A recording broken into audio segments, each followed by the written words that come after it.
constaté.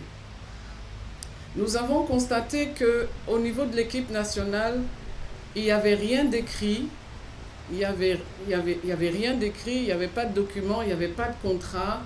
Le montant de la prime aux joueurs, oui, c'est comme ça on fait d'habitude, mais on ne peut pas normaliser sans documenter et sans revenir à ce qui doit être normal. Je vous donne juste quelques exemples pour vous dire pourquoi la normalisation va jusque-là.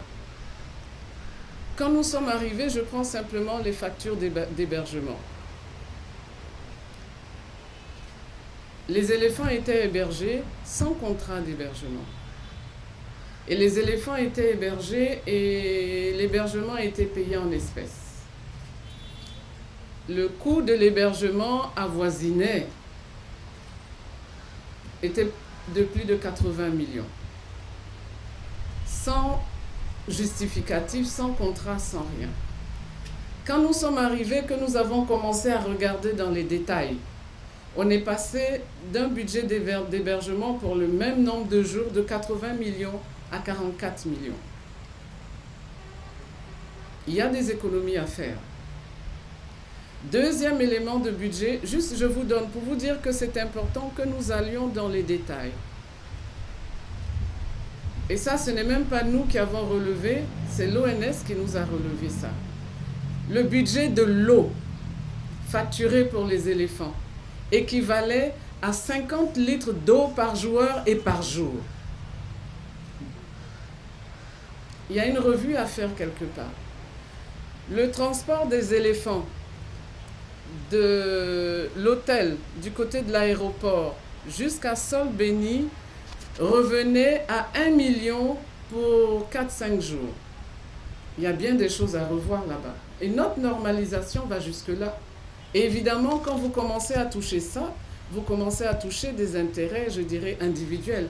Je ne parle pas des frais médicaux, etc., à tel point que, une fois dans la rencontre au ministère, ils demandaient, mais s'ils sont aussi malades, comment est-ce qu'ils font pour jouer? Parce qu'à chaque regroupement des éléphants, il fallait dépenser 3,5 millions en médicaments. Il faut bien justifier ça, quelque part.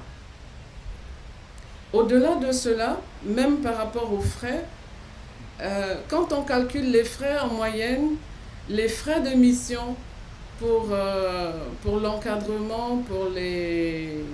Comment tu peux dire ça?